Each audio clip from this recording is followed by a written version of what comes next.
3 मार्च 2020। अस्सलाम वालेकुम मेरे दोस्तों, सज्जनों और बेलियों। मैं हूँ इजहार अहमद और वेलकम करता हूँ आपको किचन गार्डनिंग चैनल पर। अंगूर की बेल भी बाहर के दिन होते ही ये अपनी सूखी सूखी टहनियों में से दोबारा से हरे हरे पत्ते निकालने लग जाती है। और इस बार इसकी एज 2 साल हो गई है और अब इसको आकर फूल भी लगना शुरू हो रहे हैं। नए पत्ते आने के बाद में आप देख सकते हैं ये फूल भी खिल रहे हैं। बहुत जल्द ये थोड़े से और बड़े हो जाएंगे और उसके बाद में ये एक अंगूर का एक गुच्छा बन जाएगा। क्या आप जानते हैं अंगूर की बेल की उम्र जब 2 साल हो जाती है तो उसको फ्रूटिंग शुरू हो जाएगी। लेकिन फार्मर लोग जो प्रोफेशनल लोग हैं वो इसकी फ्रूटिंग इतनी कम उम्र में नहीं लेते, बल्कि वो इसको उतार देते हैं। लेकिन हम घर वाले खुश होते हैं देखकर कि चलो हमारी बेल को अंगूर तो लगे।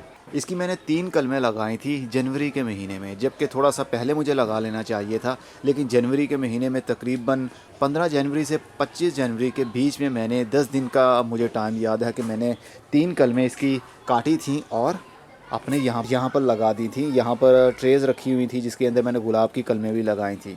गुलाब की कलमें आई थिंक 8 या 10 दिसंबर को हमने लगाई थी और ये मैंने लगाई थी 15 से 25 जनवरी के बीच में।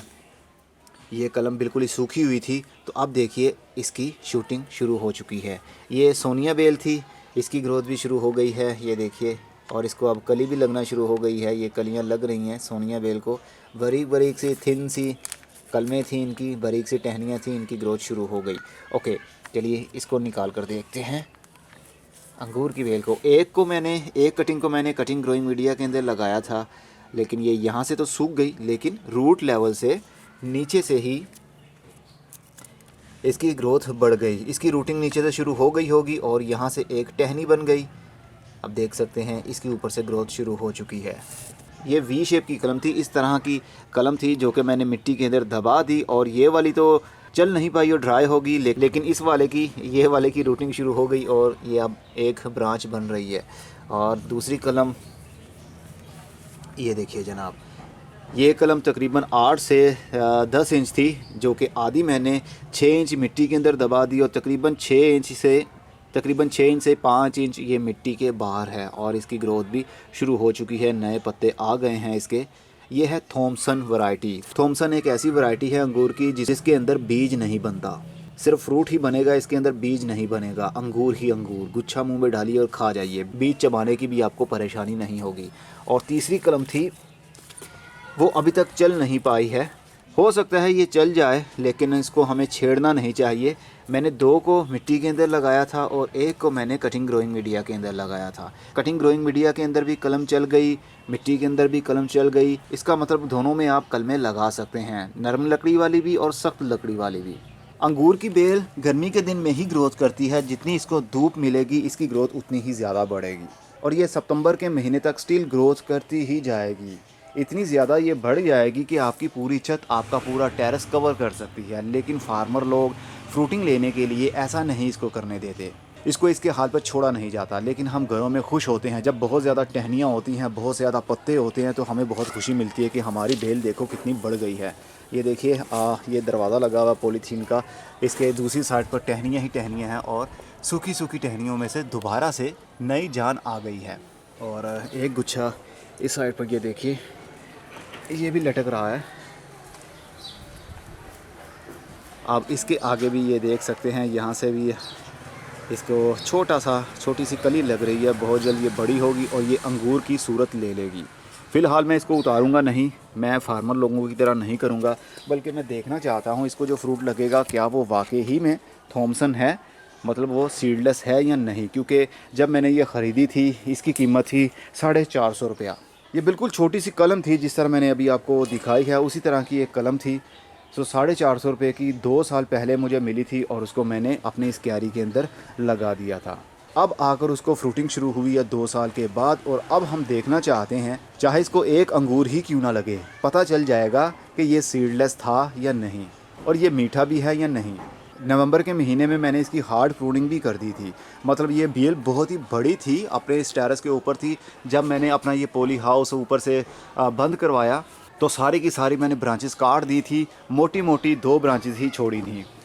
जैसा कि नीचे से एक ब्रांच आ रही है मोटी सी और आगे आकर ये 2 बन गई। इनको मैंने छोड़ दिया, सिर्फ 2 टहनियों को ही ऊपर चढ़ने दिया। और मेरी इस क्यारी के ऊपर फुल डे के लिए धूप तो नहीं आती है, मॉर्निंग के टाइम की तकरीबन 1 से 1.5 घंटे की धूप आ जाती है, लेकिन जैसे ही बेल बढ़कर दूसरी साइड पर या ऊपर चढ़ती है तो वहाँ फुल डे की धूप रहती है और ब्राइट लाइट भी रहती है। फ्रूटिंग हासिल करने के लिए आपको फुल धूप ही देनी पड़ती है, चाहे वो सब्ज़ी वाले पौधे हों या फिर वो फल देने वाले दरख्त हों या फिर बेल हो।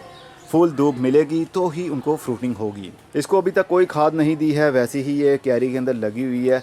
फ्रूटिंग लेने के लिए हमें ज़्यादा खादों के ऊपर ध्यान नहीं देना पड़ता, बल्कि हमें मौसम के ऊपर ध्यान देना पड़ेगा कि कब उसका आइडियल टेम्परेचर और कब उसका आइडियल मौसम आएगा कि उसके पत्ते निकलेंगे और उसके बाद में उनको फ्रूटिंग होगी। लास्ट ईयर भी मैंने एक वीडियो अपलोड की थी, जब मेरी ये क्यारी बहुत बड़ी होती थी, यहाँ तक होती थी, तो इस एरिया में भी एक अंगूर की बेल लगी होती थी। जब उसकी उम्र भी तकरीबन 3 साल की हो गई तो वो काफ़ी बढ़ गई थी। मेरे उस टेरेस के ऊपर वहाँ पर बहुत सारे पत्ते और टहनियाँ थी और वहाँ पर उसको फ्रूटिंग भी हुई थी। मैंने वीडियो भी बनाई थी, वीडियो के ऊपर लिंक शेयर कर दूंगा, आप उसको क्लिक करके वॉच कर सकेंगे। उस वीडियो के अंदर मैंने डिटेल के साथ बताया है कब फ्रूटिंग होती है, कब मौसम होता है अंगूर का। लेकिन फिर इस वीडियो में बता रहा हूँ, दिसंबर के महीने में बहुत ज़्यादा ठंड हो जाती है तो आप इसकी हार्ड प्रूनिंग कर सकते हैं। नवंबर के महीने में भी आप इसकी हार्ड प्रूनिंग कर सकते हैं, नो इशू। जब आपका दिल चाहे आप इनकी कटाई कर सकते हैं, टहनियाँ काट सकते हैं। टहनियाँ काटने से हमें फ़ायदा ये होता है कि एक तो आपकी जो बेल है वो ज़्यादा बुशी बनेगी, ज़्यादा टहनियाँ निकलेंगी, और दूसरा कि ये जल्दी फ्रूटिंग पर आ जाएगी। अगर बेल का या दरख्त का या पौधे का ध्यान सिर्फ अपने पत्तों की ग्रोथ में ही रहेगा तो फिर उसको फूल या फल नहीं लगेगा, अगर लगा भी तो बहुत ही कम लगेगा। इसलिए मोस्टली पौधों की, फ्रूट देने वाले पौधों की प्रूनिंग, हार्ड प्रूनिंग तब की जाती है जब डोरमेंसी पीरियड हो, जब ठंडक का ज़्यादा मौसम हो, पौधे के पत्ते झड़ गए हों, टहनियाँ हमारे सामने विजिबल होती हैं, हमें पता होता है कौन सी ब्रांच काटनी है और कौन सी छोड़नी है। ये तो आहिस्ता आहिस्ता से ही एक्सपीरियंस होता है, लेकिन सबसे ज़्यादा ध्यान ये रखना पड़ता है कि हार्ड प्रूनिंग एक मरतबा कर दी जाए, क्योंकि डोरमेंसी पीरियड के बाद में बहार के दिन शुरू होते हैं फरवरी के महीने से। तो फरवरी के महीने से ये देखिए, यहाँ से कोई उम्मीद नहीं थी, ये बहुत ही सूखी हुई ब्रांच थी। यहाँ से जो नोड एरिया होगा वहीं से ही उसके पत्ते निकलेंगे। ऐसा नहीं है कि ये जो अंडर नोड एरिया है ना, इस हिस्से से कभी भी पत्ता नहीं निकल सकता, क्योंकि ये अंडर नोड एरिया है। नोड एरिया मतलब जहाँ से पत्ते निकल रहे हैं, यहाँ से ही इसकी शूट निकलेगी। बिलफर्ज अगर हम यहाँ से इसको अभी काट देते हैं तो हो सकता है इस एरिया से भी, इस एरिया से भी फ्यूचर में पत्ते निकलने लग जाएँ, जिस तरह के ये ऊपर से भी निकल रहा है। तो यहाँ से एक ब्रांच निकली और उस वक्त पौधे के साथ कोई भी पत्ता नहीं था, इसलिए फटाफट से वो पौधा फूलों पर आ गया, कलियाँ भी इसको लगना शुरू हो गई। अगर इसके बहुत ज़्यादा पत्ते होते तो फिर कली कभी लगती ही नहीं।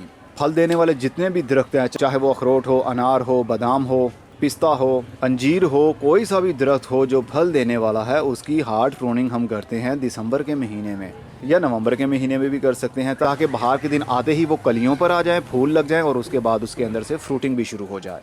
अगर आपके घर में भी अंगूर की बेल लगी हुई है, क्या उसको फ्रूटिंग शुरू हुई है या नहीं। और हाँ, ये भी मैं बता दूं कि इसके लिए एक बड़ा सा गमला चाहिए। अगर आपके पास ज़मीन नहीं है, बहुत बड़ी क्यारी नहीं है, तो आप 24 इंच के गमले के अंदर भी ये सब कुछ कर सकते हैं। मतलब बेल को लगा कर उससे फ्रूट ले सकते हैं। बेल को ज़्यादा लंबा मत होने दें, लेकिन वो फूल धूप में होनी चाहिए। उसको वर्टिकली आप ग्रोथ करवाएं, जैसे कि नीचे से एक ब्रांच आ रही हो ज़मीन से या गमले में से, और उसके बाद एक ब्रांच इधर चली जाए, एक इधर चली जाए, लेफ़्ट राइट पर ही ग्रोथ करवाएं। और नीचे से एक ब्रांच आती आती 2 कैसे बनेगी, ये आपके प्रूनिंग के ऊपर डिपेंड करता है। फॉर एग्जांपल, अगर ये एक ब्रांच मिट्टी के अंदर से निकल रही है, इसको हम चाहते हैं कि मल्टीपल करें, तो यहाँ से हम इसकी कटाई कर देंगे, 2 फुट के फासले पर या 3 फुट के फासले पर रख कर काट देंगे, और फ्यूचर में नोड एरिया से नए शूट्स भी निकलेंगी, टहनियाँ नहीं निकलेंगी। इस तरह आपकी बहुत सारी ब्रांचेस बन जाएंगी। तो फिर उसको कैसे हैंडल करना है आपने, वो आपके ऊपर डिपेंड करता है। अभी भी कलम लगाना चाहें तो लगा सकते हैं, हो सकता है कि उनकी ग्रोथ शुरू हो जाए, क्योंकि बहार के दिन हैं तो कलमें चल भी सकती हैं। अब जब इसको फ्रूटिंग शुरू हो जाएगी, फ्रूट बनना शुरू हो जाएगा, तब मैं वीडियो बना के आप लोगों के साथ शेयर करूँगा। तब तक के लिए खुदा हाफिज़।